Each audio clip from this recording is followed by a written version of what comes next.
bagian yang dituliskan di dalam Amsal yang pasal yang ke-30 ayat 8 sampai 9. Penulis ini katakan, jangan berikan kepadaku apa?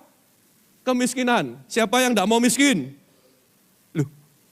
Halo? Siapa yang tidak mau miskin? Setuju ya berarti ya? Setuju ya?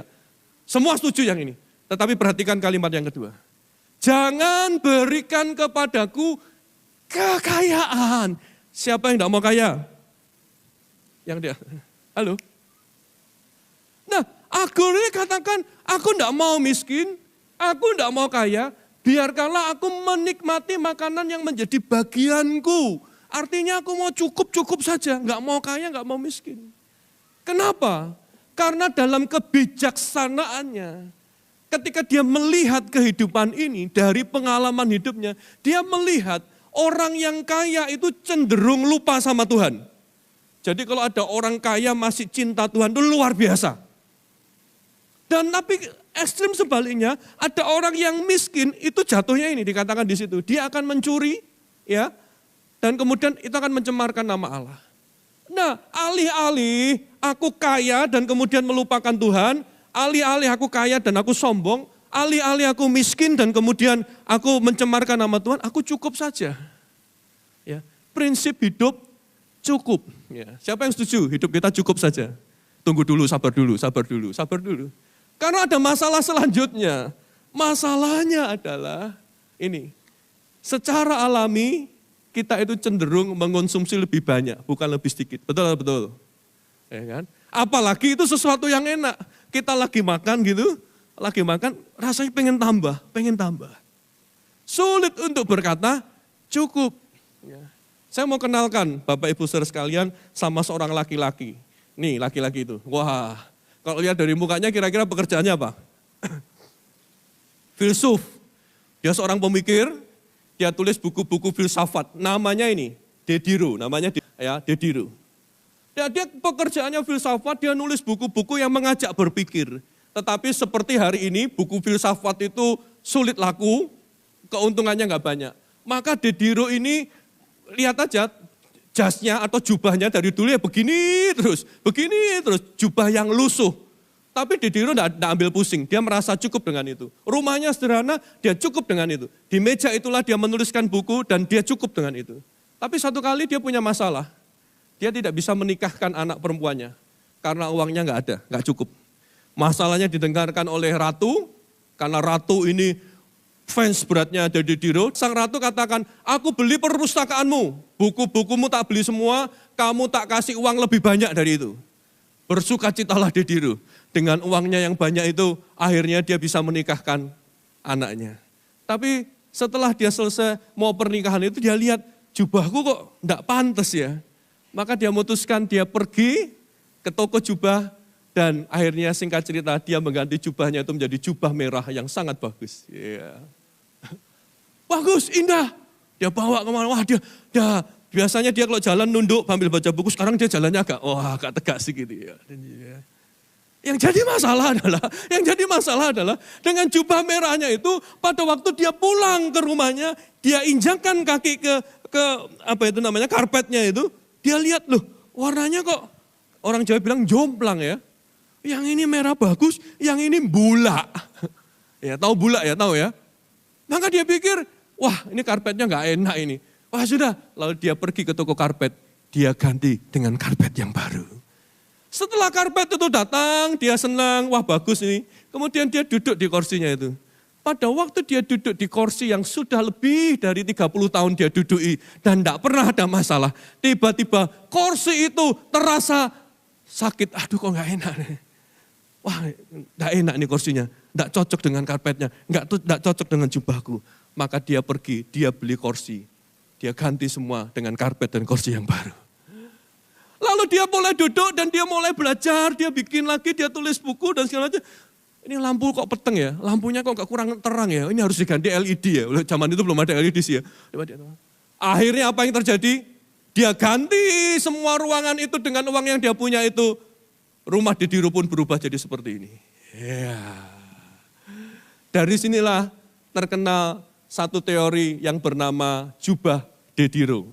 Atau juga yang dikenal dengan yang namanya spiral atau efek ditiru. Apa itu efek ditiru? Efek ditiru itu menyatakan bahwa mendapatkan barang baru seringkali menciptakan spiral konsumsi yang membuat Anda membeli lebih banyak barang baru. Akibatnya kita akhirnya membeli barang-barang yang sebelumnya tidak pernah kita butuhkan untuk merasa bahagia atau puas. Seringkali pada waktu kita ngomong sama anak-anak, kamu harus bedakan antara yang namanya keinginan dan kebutuhan. Saya mau kasih tahu, sulit Pak. Kalau dari teori ini enggak bisa. Kenapa? Karena yang disebut dengan spiral kebutuhan itu sepertinya di awal kita butuh. Dan tiba-tiba kita merasa butuh lebih lagi, kita merasa butuh, kita merasa lebih butuh. Itu spiral dari kecil. Dari jubah, ganti, dari karpet, meja, dan segala macam berubah semua. Sudah sulit dipilah mana yang betul-betul kebutuhan atau tidak. Berpikir, ini kalau nonton televisi 65 inch, ini ada satu merek yang murah ini. Wah, dibelilah TV 65 inch, dipasang di ruang tamunya, jebret. Wah, 65 inch gede kan? 65 inch seberapa ya? Besar lah, pokoknya besar ini.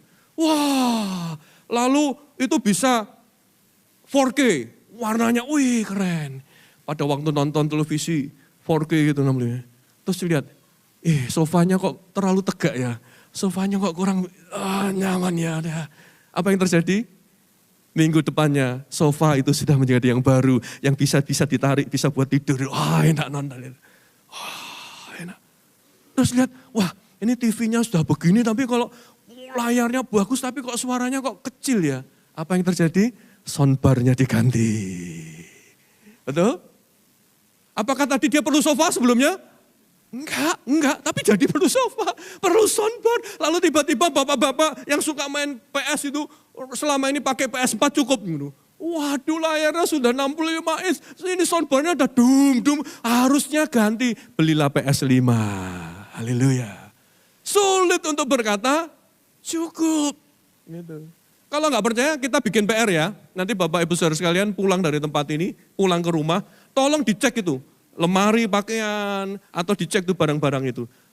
Coba PR-nya begini, dalam 1 tahun terakhir ini, barang apa yang Anda sudah beli, tapi Anda baru pakai hanya 1 atau 2 kali. Coba diperhatikan, ayo perhatikan.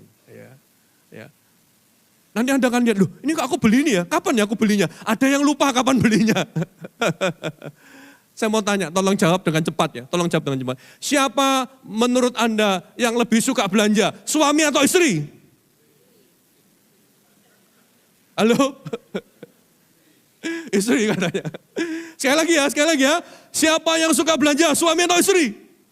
Iya. Suami-suami pada enggak mau ngaku. Karena suami itu kalau beli enggak kayak istri. Kalau istri kan belinya kecil-kecil. Ya, baju, banyak. Kalau suami belinya tadi langsung soundbar, televisi gede gitu. Ya. Nah, tetapi Alkitab mengajarkan, makanya Paulus dengan apik sekali, dia memberikan prinsip berkat yang luar biasa. Dia katakan, Allah itu sanggup melimpahkan segala kasih karunia kepada kamu, supaya kamu senantiasa berkecukupan di dalam segala sesuatu dan malah berkelebihan di dalam berbagai kebijakan. Artinya apa? Paulus sedang ngomong, yang pertama, Paulus mau menekankan begini, berkat Tuhan itu melimpah tak terbatas, yang setuju katakan amin. Jangan pernah engkau mengecilkan kuasa Tuhan, jangan pernah engkau mengecilkan berkatnya.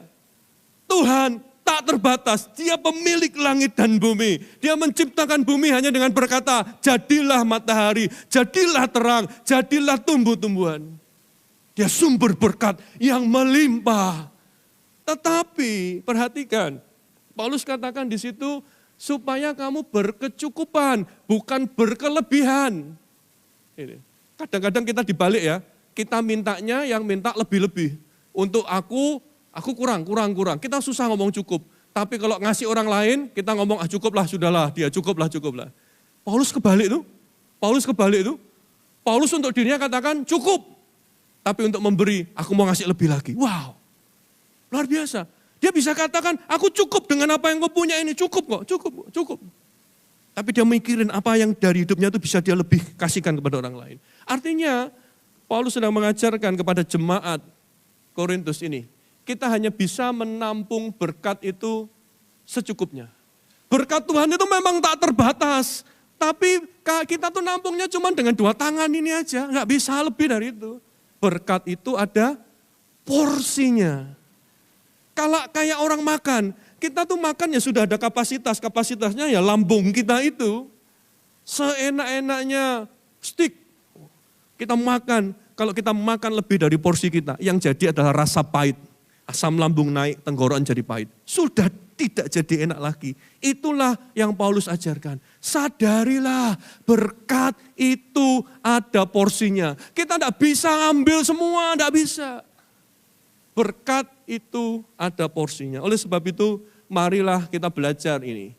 Keuangan yang sehat adalah ketika kita bisa berkata, cukup.